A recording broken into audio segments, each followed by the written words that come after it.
Good morning everyone. Plasma science academy की online classes में आपका स्वागत है। कल सॉलिड स्टेट के अंदर अपन ने स्टाइकियोमीतीय दोष बता दिए थे। ये भी बता दिए थे कि स्टाइकियोमीतीय यौगिक और नॉन स्टाइकियोमीतीय यौगिकों में क्या अंतर होता है। जब धनायन और ऋणायन का अनुपात उनके अणुसूत्र के अनुसार होता है तो वे यौगिक स्टाइकियोमीतीय कहलाते हैं, और जब धनायन और ऋणायन का अनुपात उनके अणुसूत्र के अनुसार नहीं होता है तो ऐसे यौगिक नॉन स्टाइकियोमीतीय कहलाते हैं। स्टाइकियोमीतीय यौगिकों में जो दोष पाए जाते हैं वो शॉर्टकी और फ्रैंकल दो प्रकार के होते हैं। शॉर्टकी और फ्रैंकल के अंदर अपन ने बताया, शॉर्टकी में धनायन और ऋणायन का आकार लगभग समान सा होता है और छोड़कर जाने वाले धनायन और ऋणायनों की संख्या भी समान होती है, जिससे क्रिस्टल की विद्युत उदासीनता बनी रहे। दूसरी बात यह है कि शॉर्टकी दोष के अंदर यह शॉर्टकी दोष उन यौगिकों में पाया जाता है जिसमें धनायन और ऋणायन की समन्वय संख्या अधिक होती है, जैसे NaCl, KCl, सीडियम क्लोराइड। तीसरी बात ये भी बताई थी कि शॉर्टकी दोष में घनत्व में क्या हो जाती है, कमी हो जाती है, क्योंकि धनायन और ऋणायन क्रिस्टल जालक को छोड़कर चले जाते हैं। एक चीज़ और है कि शॉर्टकी दोष पे जो डाई इलेक्ट्रिक स्थिरांक होता है उसमें कोई परिवर्तन नहीं होता है, जबकि फ्रैंकल जो दोष होता है, फ्रैंकल दोष में अपन ने बताया कोई जो धनायन होता है वो अपना स्थान छोड़कर अंतरावकाश में आ जाता है। अंतरावकाश का आकार जिसे अपन रिक्ति कहते हैं वो बहुत ही छोटा होता है और धनायन का आकार भी छोटा होता है, इसलिए धनायन उसमें आसानी से समा जाता है। उसके घनत्व पे कोई परिवर्तन नहीं होता है। क्यों नहीं होता है? क्योंकि धनायन अपने स्थान को छोड़ता है, क्रिस्टल के बाहर नहीं जाता है।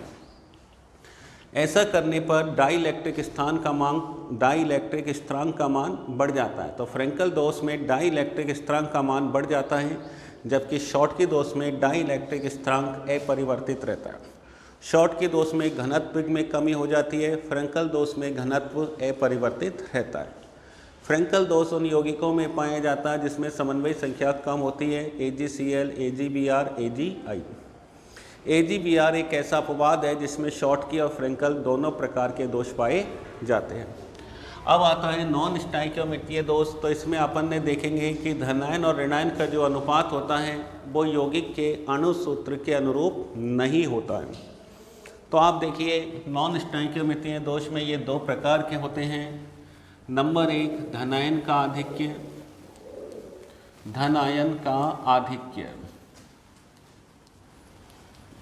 और नंबर दो, ऋणायन का आधिक्य, ऋणायन का आधिक्य।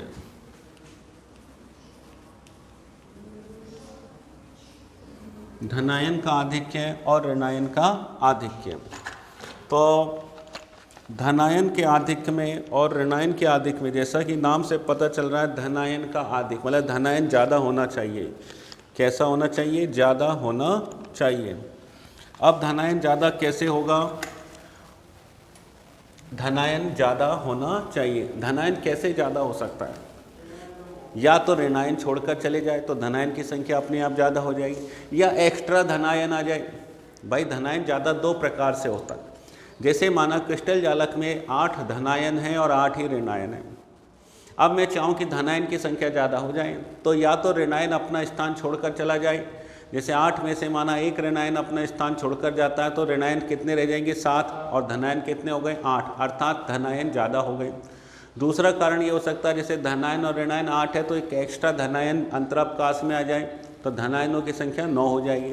तो दो प्रकार से धनायनों की संख्या में वृद्धि हो सकती है, या तो ऋणायन चला जाए या एक्स्ट्रा धनायन आ जाए।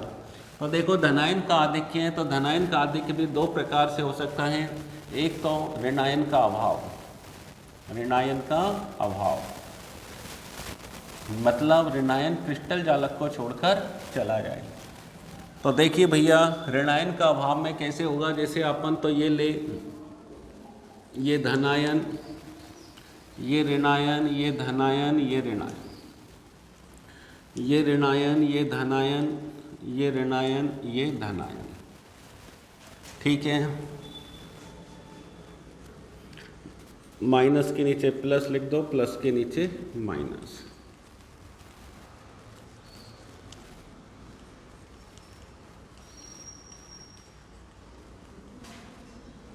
तो जैसे अपन ने इसमें देखा 8 तो बना दिए धनायन और 8 बना दिए ऋणायन। ठीक है, ये देखो ये मैंने गोले भी कर दिए, ये मैंने गोले भी कर दिए।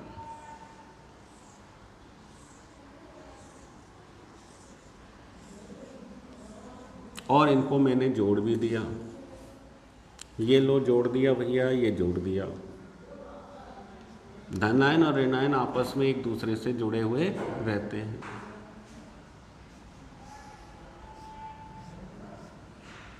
ये अपन ने जोड़ दिया। अब फिलहाल अपन ने धनायन की संख्या देखी 8 है और ऋणायन की संख्या देखी 8 है, दोनों का अनुपात आया 1:1। भाई अपन को ये भी तो पता होना चाहिए कि नॉन स्टाइकियोमेट्री कैसे। फिलहाल धनायन और ऋणायन का अनुपात कितना है? 1:1। धन की संख्या भी 8 और ऋण की संख्या भी 8। धनावेश देखेंगे प्लस के आवेश, तो प्लस के आवेश भी 8 है, ऋणावेश भी 8 है। ऋणायन का अभाव यह है कि जब इसमें क्या होता है, क्रिस्टल जालक का निर्माण होता है तो कुछ ऋणायन अपने स्थान को छोड़कर चले जाते हैं। तो देखिए इधर जैसे अपन ने ये हटा दिया, ये ऋणायन अपन ने हटा दिया, तो ये वाला जो गोला है वो कैसा हो गया? खाली। कैसा हो गया? खाली। अब ऋणायन छोड़कर चला गया, तो आप बताओ धनायन कितने हैं? 8 और ऋणायन कितने हो गए? 7। तो धनायन की संख्या ज़्यादा हो गई और ऋणायनों की संख्या में क्या हो गई? कमी। ये है ऋणायन का अभाव। अनुपात निकालो तो कितना आया? 8:7। पहले अनुपात कितना था? 1:1। इसलिए ये योग ऐसे यौगिक नॉन स्टाइकियोमेट्रीय कहलाएंगे। कहने का मतलब नॉन स्टाइकियोमेट्रीय यौगिक वो होते हैं जिनमें धनायन का आधिक्य या ऋणायन का आधिक्य दोष पाए जाते हैं। तो ये दोष जिन यौगिकों में पाए जाएंगे वो सारे के सारे यौगिक नॉन स्टाइकियोमेट्रीय होते हैं, क्योंकि इनमें या तो ऋणायन छोड़कर चला जाता है या धनायन छोड़ के चला जाता है या एक्स्ट्रा धनायन या एक्स्ट्रा ऋणायन आ जाते हैं। तो देखिए इसमें अब धनायनों की संख्या में अनुपात में अंतर आ गया, तो ऐसे यौगिक नॉन स्टाइकियोमेट्रीय कहलाएंगे। लेकिन ध्यान रखना, मैंने एक चीज़ बोली थी, धनायन और ऋणायन की संख्या में भले ही अंतर आ जा, अनुपात में अंतर आ जा, लेकिन आवेश बराबर होना चाहिए। अब भैया धनावेश 8 है तो धनावेश तो 8 ही है, 8 प्लस और यदि अपन ऋणावेश की बात करते हैं तो ऋणावेश कितने भैया? 7। अब बराबर तो हुए ही नहीं, और क्रिस्टल कैसा होना चाहिए? विद्युत उदासीन होना चाहिए, मतलब आवेश तो बराबर होने ही चाहिए। प्लस के 8 और माइनस के 7 ऐसा नहीं हो सकता। धनावेश और ऋणावेश बराबर होने चाहिए, तभी क्रिस्टल विद्युत उदासीन होगा। तो क्या होता है कि जब ऋणायन इस स्थान अपने स्थान को छोड़कर जाते हैं तो क्रिस्टल की विद्युत उदासीनता बनाए रखने के लिए उतनी ही संख्या में इलेक्ट्रॉन आ जाते हैं, उतनी ही संख्या में इलेक्ट्रॉन आ जाते हैं। तो बताओ ई के ऊपर कितना आवेश होता है? -1। तो बताओ -1 बढ़ गया, तो बताओ अब टोटल कितने हो गए? प्लस के 8 और माइनस के 8। तो आवेश बराबर हो गए, आवेश बराबर हो गए। तो ये आवेश बराबर होना चाहिए। और जिन छिद्रों में जो इलेक्ट्रॉन आता है उन इलेक्ट्रॉन युक्त छिद्रों को F केंद्र कहते हैं। F का मतलब जर्मन भाषा में फरवे होता है, लैटिन भाषा। फरवे का मतलब होता है रंग, अर्थात ये रंग के लिए उत्तरदायी होता है। F जर्मन शब्द है, जर्मन। तो F जर्मन शब्द है और इसका मतलब होता है फरवे, फरवे, और फरवे का मतलब होता है रंग। ये जो छिद्र बने हैं इलेक्ट्रॉन युक्त छिद्रों को F केंद्र कहते हैं। परीक्षा में कई बार पूछा गया है F केंद्र किसे कहते हैं, ठीक है ना। तो त्रुटिपूर्ण क्रिस्टलों में, त्रुटिपूर्ण, क्योंकि इन सब में क्या पढ़ रहे हैं अपन? त्रुटि। आयनिक ठोसों में त्रुटि, आयनिक यौगिकों में त्रुटि। तो त्रुटिपूर्ण क्रिस्टलों में इलेक्ट्रॉन युक्त छिद्रों को F केंद्र कहते हैं। त्रुटिपूर्ण क्रिस्टलों में इलेक्ट्रॉन युक्त छिद्र को F केंद्र कहते हैं, और ये रंग के लिए उत्तरदायी होते हैं। इसका मतलब ये हुआ कि त्रुटिपूर्ण जो क्रिस्टल होते हैं या अशुद्ध जो क्रिस्टल होते हैं वो रंगीन होते हैं। जैसे NaCl, NaCl को अपन नमक कहते हैं, तो शुद्ध नमक सफ़ेद रंग का होता है, कैसा होता है? सफ़ेद कलर का होता है शुद्ध क्रिस्टल। लेकिन जो वो क्रिस्टल को धीरे धीरे, या जो अशुद्ध क्रिस्टल होता है वो हल्का पीला होता है। तो नमक तुमने देखा होगा, आजकल तो क्या पिसा पिसाया नमक आता है, टाटा का आता है, कई प्रकार के ब्रांड आते हैं। लेकिन पहले जो भैंसों के लिए नमक लाते थे, कुल्फ़ी जमाने के लिए जो नमक लाया करते थे, वो डली वाला नमक लाया करते थे। आज भी वो डली वाला नमक मंडी में मिलता है। आज तुम थैली वाला लाते थे, पहले के ज़माने में, आज से 20 साल पहले जाओ तो 5 किलो 10 किलो नमक खरीद के लाते थे। 1.5 रुपये किलो 1 रुपये किलो नमक होता था, उसको घर ला के चक्की में पीस के मटकी भर लेते थे, वो पूरा साल भर चलता था 5 किलो नमक। आजकल तो थैली वाला चलता है। तो 10 रुपये का नमक पहले 1 साल चलता था, आज 20 रुपये का नमक 10 दिन चलता है। तो ये अंतर आ गया। अब देख लो इधर, जो डली वाला नमक है वो आपने तो देखा ही नहीं होगा, लेकिन अनाज मंडी के अंदर मिलता है, वो पीले कलर का आता है, हल्का पीला, क्योंकि वो कैसा होता है? अशुद्ध। इसी प्रकार LiCl क्रिस्टल जो होता है वो भी रंगीन होता है, लेकिन अशुद्ध अवस्था में वो हल्का गुलाबी हो जाता है। और त्रुटिपूर्ण KCl क्रिस्टल बैंगनी रंग का होता है। तो देखो, जो त्रुटिपूर्ण है या अशुद्ध क्रिस्टल है, चाहे वो त्रुटिपूर्ण NaCl है, वो हल्का पीला होता है। त्रुटिपूर्ण LiCl क्रिस्टल है वो हल्का गुलाबी होता है। और त्रुटिपूर्ण जो KCl पोटेशियम क्लोराइड का जो क्रिस्टल होता है वो बैंगनी रंग का होता है। और उन सब का कारण यही है कि त्रुटिपूर्ण क्रिस्टलों में कुछ ऋणायन अपने स्थान को छोड़कर चले जाते हैं, और क्रिस्टल की विद्युत उदासीनता बनाए रखने के लिए समान संख्या में इलेक्ट्रॉन उनके छिद्रों में आ जाते हैं, और इन छिद्रों में उपस्थित इलेक्ट्रॉनों के कारण ही ये रंग प्रदर्शित करते हैं।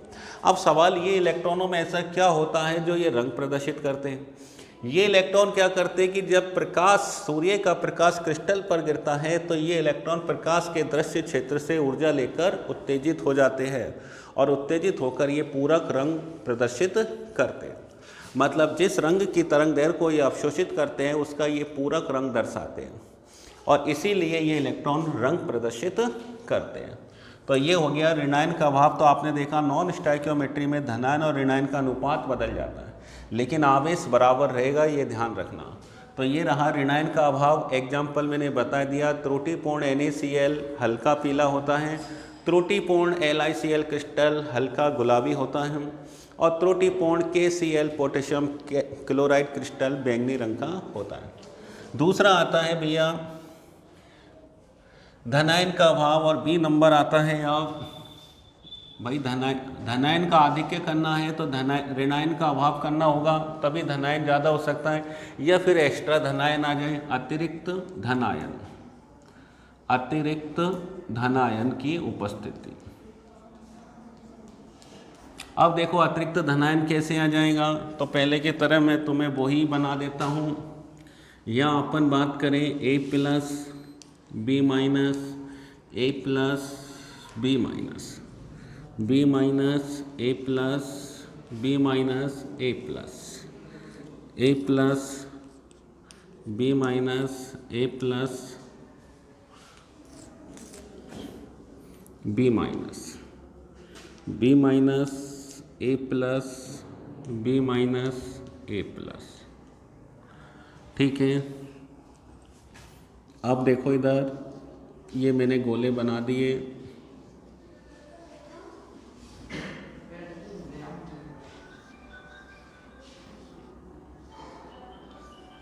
ये मैंने क्या बना दिए? गोले।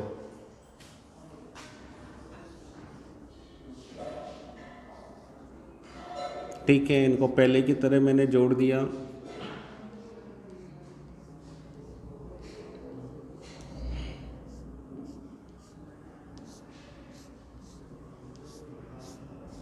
ये मैंने इनको जोड़ दिया। ठीक है, अब अपन पढ़ रहे अतिरिक्त धनायन। तो धनायन और ऋणायन इस समय कितने हैं मैं लिख देता हूँ। धनायन भी 8 है और ऋणायन भी 8 है। संख्या में परिवर्तन होना चाहिए, क्यों? क्योंकि अपन नॉन स्टोइकियोमेट्री पढ़ रहे हैं, और नॉन स्टोइकियोमेट्री में धनायन और ऋणायन का अनुपात यौगिक के अणु सूत्र के अनुरूप नहीं होता है, बदल जाता है। अब भैया अपन अतिरिक्त धनायन में क्या होगा कि एक्स्ट्रा धनायन अंतरावकाश में आ जाए। ये लो, ये मैंने एक्स्ट्रा धनायन कर दिया। क्या कर दिया मैंने, एक्स्ट्रा धनायन, ये मैंने एक्स्ट्रा धनायन कर दिया। तो बताओ अब धनायन की संख्या तो कितनी हो गई, 9, और ऋणायन की संख्या कितनी हो गई, 8। अनुपात में चेंज हो गया, अनुपात इसका 1:1 है और इसका अनुपात 9:8 है। ये नॉन स्टोइकियोमेट्री दोष है। तो धनायन के अधिक में या तो ऋणायन चला जाए या अतिरिक्त धनायन आ जाता है। अतिरिक्त धनायन के कारण भी ये क्रिस्टल जो होता है वो रंगीन होता है। अब आप देखो, अब आप ये भी देखो, कहने का मतलब ये है भैया कि आवेश बराबर होना चाहिए। क्या होना चाहिए, आवेश बराबर। क्रिस्टल विद्युत उदासीन होना चाहिए। तो यहाँ भैया देखो प्लस के कितने हैं, 9, और माइनस के कितने हैं, 8। प्लस ज़्यादा है, इसका मतलब एक और ऋणावेश आना चाहिए। तो क्रिस्टल की विद्युत उदासीनता बनाए रखने के लिए धनावेश के बराबर क्या आ जाता है, ऋणावेश, मतलब इलेक्ट्रॉन आ जाते हैं। क्या आ जाते हैं, इलेक्ट्रॉन आ जाते हैं। अब देखो धनावेश गिन लो पूरे 9 और ऋणावेश भी कितना हो गया, अब -1 और इलेक्ट्रॉन आ गया, तो माइनस के 9 और प्लस के 9 हो गए बराबर। तो ध्यान रखना कि यदि कोई अतिरिक्त धनायन अंतरावकाश में आता है तो क्रिस्टल की विद्युत उदासीनता बनाए रखने के लिए इलेक्ट्रॉन भी अंतरावकाश में आ जाता है। इसका एग्जाम्पल मैं बताता हूँ। ZnO ये कमरे के ताप पर श्वेत रंग का होता है। कैसा होता है, सफ़ेद, कमरे के ताप पर। लेकिन जब इस क्रिस्टल को गर्म करते हैं तो ये टूट जाता है भैया, Zn+2, 2 इलेक्ट्रॉन त्यागता है ये, और हाफ O2, ये टूट जाता है। और कमरे के ताप पर तो ये श्वेत होता है, लेकिन जब गर्म करने पर ये कैसा हो जाता है, पीला। कैसा हो जाता है भैया, पीला, मतलब ये रंग दर्शाता है। तो जब क्या करता है, जब ZnO को जब गर्म करते हैं तो अतिरिक्त तो जो Zn+2 आयन बनते हैं, ये Zn+2 आयन तो कहाँ जाते हैं, अंतरावकाश में। Zn के ऊपर कितना आवेश है, +2, तो एक Zn+2 को बैलेंस करने के लिए 2 इलेक्ट्रॉन अंतरावकाश में आ जाएंगे। अगर माना अपन यहाँ अपन ने Zn+2 लिख दिया, क्या लिख दिया, Zn+2, तो इसे बैलेंस करने के लिए 1 इलेक्ट्रॉन नहीं 2 इलेक्ट्रॉन आएंगे। कितने इलेक्ट्रॉन आएंगे, 2 इलेक्ट्रॉन आएंगे। क्यों, धनावेश में कितनी वृद्धि हुई है, 2, तो ऋणावेश भी 2 ही होने चाहिए, क्योंकि इलेक्ट्रॉन के ऊपर -1 होता है, यहाँ +2 है तो माइनस के 2 इलेक्ट्रॉन आने चाहिए, मतलब आवेश बराबर होने चाहिए। तो ये सिस्टम ऐसी है कि जब ZnO को गर्म करते हैं तो जो एक्स्ट्रा Zn+2 आयन हैं वो कुछ Zn+2 आयन अंतरावकाश में आ जाते हैं, और क्रिस्टल की विद्युत उदासीनता बनाए रखने के लिए मुक्त हुए इलेक्ट्रॉन भी अंतरावकाश में आ जाते हैं। और ये इलेक्ट्रॉन वही प्रकाश के दृश्य क्षेत्र से ऊर्जा का अवशोषण करते हैं, और ऊर्जा का अवशोषण करके ये पूरक रंग प्रदर्शित करते हैं। इसलिए ये क्रिस्टल भी कैसा होगा, कलरफुल होगा, अर्थात ZnO पीले कलर का हो जाता है गर्म करने पर। ठीक है, अब माना अपन को इसका चित्र बनाना है तो A+ की जगह क्या लिख देंगे, Zn+2, B- की जगह क्या लिख देंगे, मैं यहाँ लिख देता हूँ साइड में A+ की जगह तो आप लिख देना Zn+2, और B- की जगह आप लिख देना O-2। तो ZnO का बन जाएगा ये Zn+2 O-2, Zn+2 O-2, Zn+2 O-2, इनको जोड़ देना, अंतरावकाश में क्या लिख देना, वही मैंने लिख दिया Zn+2, और 1+2 के लिए 2 इलेक्ट्रॉन आते, अगर इसके ऊपर +1 होता तो 1 ही इलेक्ट्रॉन आता। तो ये होता है धनायन का आधिक्य। तो धनायन आधिक्य दोष में, धनायन आधिक्य दोष 2 प्रकार से हो सकता है, या तो ऋणायन अपना स्थान छोड़कर चला जाए, या फिर एक्स्ट्रा धनायन अपने अंतरावकाश में आ जाए। अगर ऋणायन अपना स्थान छोड़कर जाता है तो उस स्थान को इलेक्ट्रॉन लेता है, और ये इलेक्ट्रॉन पूरे क्रिस्टल जालक में घूमता है, जिससे विद्युत धारा का चालन भी होता है, और वो क्रिस्टल गुलाब कलरफुल, मतलब रंगीन भी होता है। इसी प्रकार ये जो धनायन है वो अंतरावकाश में आ जाता है। अंतरावकाश में आने के कारण उदासीन बना, क्रिस्टल को उदासीन रखने के लिए समान संख्या में इलेक्ट्रॉन भी आ जाते हैं, ये लो। ठीक है, इसका उदाहरण ये था NaCl, KCl, LiCl, और इसका उदाहरण ये था कि ZnO कमरे के ताप पर श्वेत रंग का होता है, लेकिन गर्म करने पर यह पीला हो जाता है। तो पीला क्यों होता है कि गर्म करते हैं तो ये टूट जाता है Zn+2 और O2 में और इलेक्ट्रॉन मुक्त करता है। जो कुछ Zn+2 आयन है वो अंतरावकाश में आ जाते हैं और इन्हें बैलेंस करने के लिए इलेक्ट्रॉन भी अंतरावकाश में आ जाते हैं। ये इलेक्ट्रॉन प्रकाश के दृश्य क्षेत्र से ऊर्जा अवशोषित करते हैं और उच्च कक्षाओं में जाकर पूरक रंग प्रदर्शित करते, इसलिए ये पीले कलर का होता है। अब बात आता है भैया ऋणायन का आधिक्य। तो सोचो ऋणायन का आधिक्य में क्या हो जाएगा, उल्टा कर देंगे अपन। अब ऋणायन का आधिक्य कैसे होगा, तो यहाँ ऋणायन का अभाव है तो अपन यहाँ क्या कर देंगे, धनायन का अभाव। क्या कर देंगे भैया, धन आयन का अभाव। ये लो, ये मैंने लिख दिया धन आयन का अभाव या अतिरिक्त ऋणायन। तो दो प्रकार से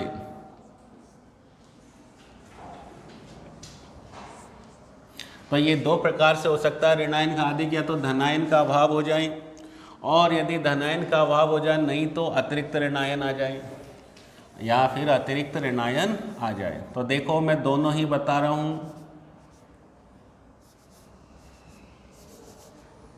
अब आप देखो भैया ये चित्र मैंने बने हुए हैं ऑलरेडी पहले से ही, ये लो।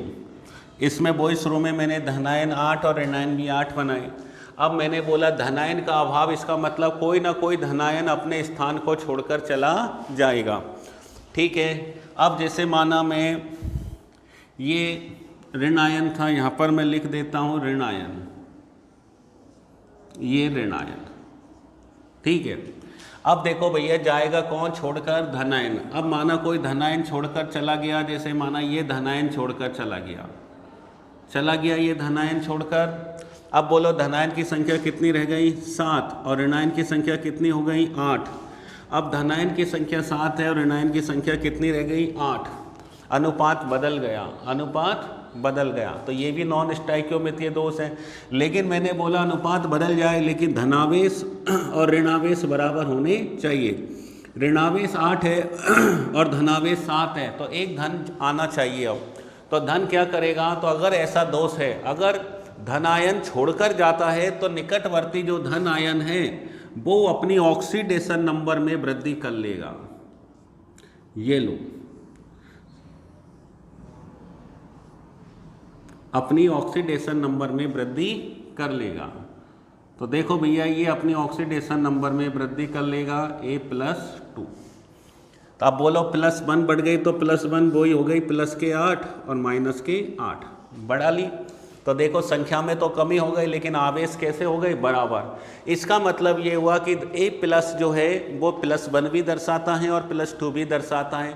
तो यहाँ यौगिक या धनायन ऐसा होना चाहिए जो +1 दर्शाए, +2 दर्शाए या +3 दर्शाए, मतलब एक से अधिक प्रकार की ऑक्सीकरण अवस्था दर्शाए। और जब कोई एक से अधिक प्रकार की ऑक्सीकरण अवस्था दर्शाता है तो उसे परिवर्तनशील ऑक्सीकरण अवस्था कहते हैं। और परिवर्तनशील ऑक्सीकरण अवस्था जो दर्शाते हैं वो डी ब्लॉक के तत्व धातु आयन दर्शाते हैं। डी ब्लॉक के तत्व परमाणु क्रमांक 21 से 30 ये 3D श्रेणी होती है, 39 से 48 ये 4D श्रेणी होती है, 58 से 71 ये 5D, ऐसे 4 श्रेणी होती है, 3D, 4D, 5D और 6D। तो देखो डी ब्लॉक के तत्व परिवर्तनशील ऑक्सीकरण अवस्था दर्शाते हैं। तो इसके जो एग्जाम्पल है वो है FeO, NiO, इनमें ये पाया जाता है, NiS, FeS, इनमें ये दोष पाया जाता है। अब जैसे माना मैंने देखो इधर मैंने 1+ की जगह तो मैंने लिख दिया Fe+2, क्या लिख दिया, और B- की जगह आप लिख देना बेटा O-2। ठीक है, A+ की जगह तो यहाँ क्या लिख देना Fe+2 और B- की जगह क्या लिख देना O-2। तो बताओ यहाँ A+2 की जगह क्या आएगा, यहाँ A+2 की जगह आ जाएगा भैया Fe+3। क्या आ जाएगा Fe+3। क्यों, यहाँ पर +1 और इसमें कितने का अंतर है, +2 का। तो ध्यान रखना यहाँ से यदि जब एक Fe+2 आयन जाएगा छोड़कर, कितना जाएगा, एक Fe+2 जाएगा, तो बताओ क्या होगा, 2 धनावेश में कमी आ जाएगी। तो 2 धनायन अपनी ऑक्सीडेशन नंबर में क्या कर लेंगे, वृद्धि कर लेंगे।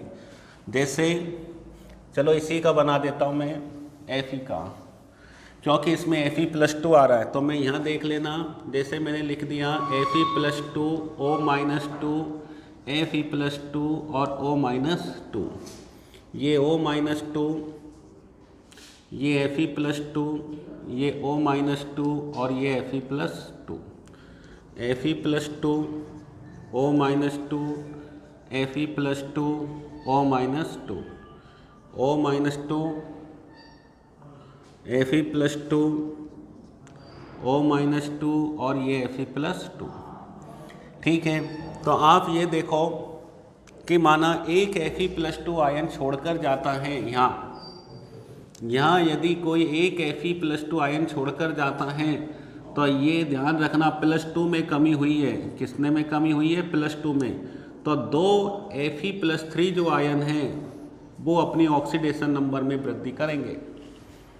ध्यान रखना, एक नहीं दो करेंगे, एक नहीं दो, इसीलिए मैंने दोबारा बनाया। क्यों? क्योंकि गिनो भैया, Fe कितने हैं? 8, 8 दूनी 16, प्लस के कितने हुए शुरू में? 16, और ऋणावेश के भी कितने हुए? 16।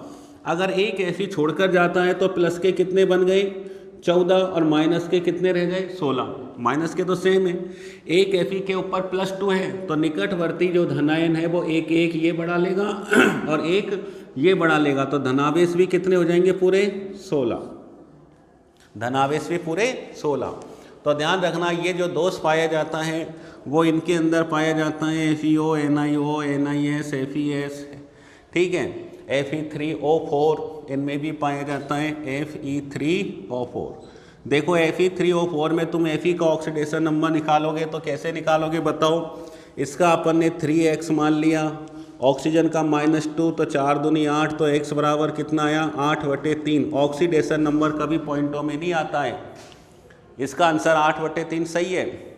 वो इसीलिए सही है कि इसके अंदर ये दोष पाया जाता है, अर्थात ये होता है FeO और Fe2O3, मतलब Fe+2 में भी पाया जाता है और ये Fe+3 में भी पाया जाता है। अर्थात कुछ जो Fe आयन होते हैं वो +3 अवस्था में भी होते हैं और कुछ Fe+2 में भी होते हैं।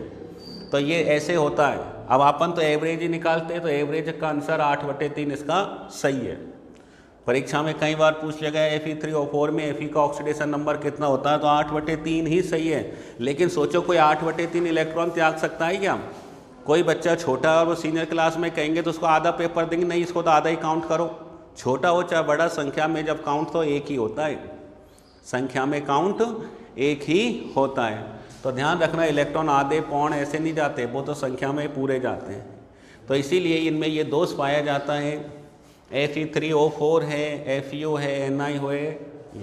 अब बात आती है ऋणायन, अतिरिक्त ऋणायन। अब सोचो अगर यहाँ पर ऋणायन आ जाए, क्या आ जाए? अतिरिक्त ऋणायन।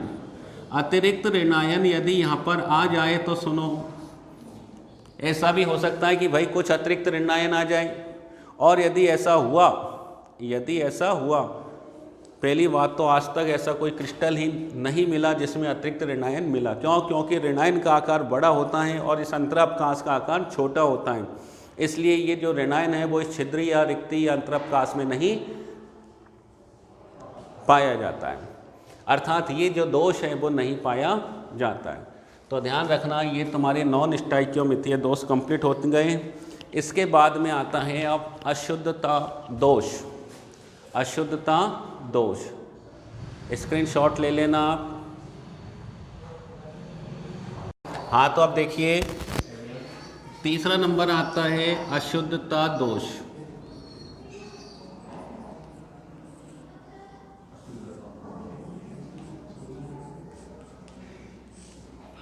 पहला आने की होगी कोमेटोसो में स्टाइकियोमेट्री हो गया, नॉन स्टाइकियोमेट्री होगा, और तीसरा हो गया अशुद्धता दोष।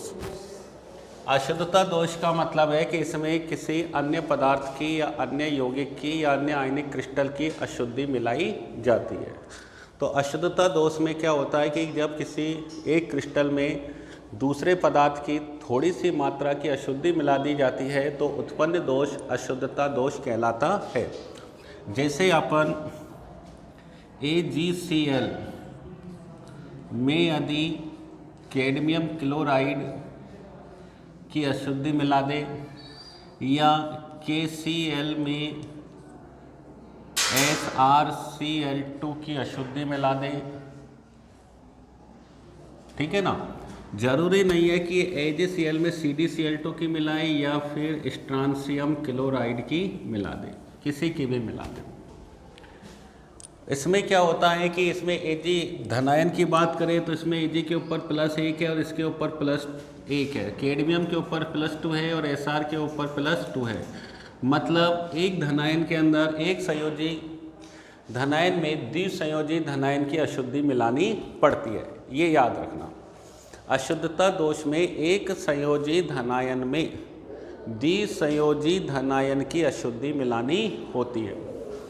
तो AgCl में CdCl2 की अशुद्धि मिला दे या SrCl2 की अशुद्धि मिलाने पर उत्पन्न दोष अशुद्धता दोष कहलाता है।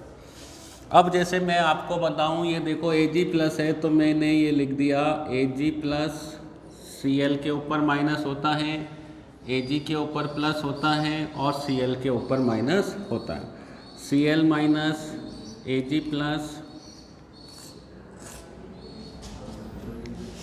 Cl माइनस और Ag+, Cl minus Ag+, Cl minus और ये Ag+। तो ये देखो पहले की तरह अपन ने इसे बना दिया है, अभी तक अपन ने कुछ नहीं किया। अब क्या होता है कि जब AgCl में CdCl2 या SrCl2 मतलब द्विसंयोजी धनायन की अशुद्धि मिलाते हैं, तो अब आप ये देखो कि ये Ag+ है और ये Sr+2 है, इसके ऊपर एक धनावेश है और इसके ऊपर 2 धनावेश हैं। तो बताओ इसके लिए ये कितने स्थान छोड़ेंगे? एक Sr+2 के लिए कितने Ag+ आयन अपना स्थान छोड़ेंगे? बताओ 2, क्योंकि ध्यान रखना इसके ऊपर कितना आवेश है +2, धनावेश और ऋणावेश बराबर होना चाहिए। तो सोचो जब एक +2 धनावेश आएगा तो 2 प्लस हटने चाहिए, 2 प्लस हटने चाहिए। तो क्या होता है कि जैसे ये एक Ag+ अपन ने यहाँ से हटा दिया और एक Ag+ अपन ने यहाँ से हटा दिया, 2 Ag+ अपना स्थान छोड़ेंगे जब एक द्विधनायन आएगा। तो अब यहाँ देखो मैंने यहाँ लिख दिया Sr+2 और ये जो बचा ये स्थान खाली रह जाएगा, ये स्थान खाली रह जाएगा, ये कहलाएगा रिक्ति या छिद्र, रिक्ति या छिद्र। तो एक धनायन के लिए एक Sr+2 के लिए 2 Ag आयन अपना स्थान छोड़ेंगे, जिनमें से एक स्थान को तो Sr+2 आयन ले लेगा और दूसरा जो स्थान है Ag आयन का वो रिक्त रह जाएगा। फिर ये जो रिक्ति या छिद्र बना है ये पूरे क्रिस्टल जालक में घूमता है, जिसके कारण ये विद्युत का चालन करता है। तो देखो इधर एक चीज़ और, इन रिक्तियों की संख्या द्विधनायनों की संख्या के बराबर होती है। क्यों? क्योंकि 2 धनायन छोड़ते हैं, उनमें से एक द्विधनायन तो स्थान ले लेता है और एक छिद्र बन जाता है, इसलिए इसकी संख्या और इसकी संख्या कैसी होगी? हमेशा बराबर। तो इसमें छिद्रों की संख्या या रिक्तियों की संख्या द्विसंयोजी धनायनों की संख्या के बराबर होती है। यदि इसमें 5 छिद्र है तो इसका मतलब उसमें 5 द्विसंयोजी धनायन होंगे, और यदि 1000 छिद्र है तो उसमें 1000 द्विसंयोजी धनायन उपस्थित होंगे। ये अशुद्धता दोष कहलाता है। एग्जाम्पल मैंने लिखी दिया, AgCl में कैडमियम क्लोराइड या SrCl2 की अल्प मात्रा मिला दो या KCl में SrCl2 की अल्प मात्रा मिला दो। तो AgCl क्रिस्टल में जब कैडमियम क्लोराइड या SrCl2 की अल्प मात्रा मिलाकर इसे पिघलाते हैं तो कुछ स्थानों पर से Ag आयन अपना स्थान छोड़ देते हैं और एक Sr+2 के लिए 2 Ag आयन अपना स्थान छोड़ते हैं, जिनमें से एक स्थान को Sr+2 ग्रहण कर लेता है और दूसरा स्थान रिक्त रह जाता है, और यह छिद्र पूरे क्रिस्टल जालक में घूमता है और विद्युत धारा का चालन करता है। ठीक है, तो ये सारे अपने आयनिक यौगिकों में पाए जाने वाले दोष पूरे हो चुके हैं। इसके बाद में अब जो नया टॉपिक आएगा वो है ठोसों में विद्युतीय गुण।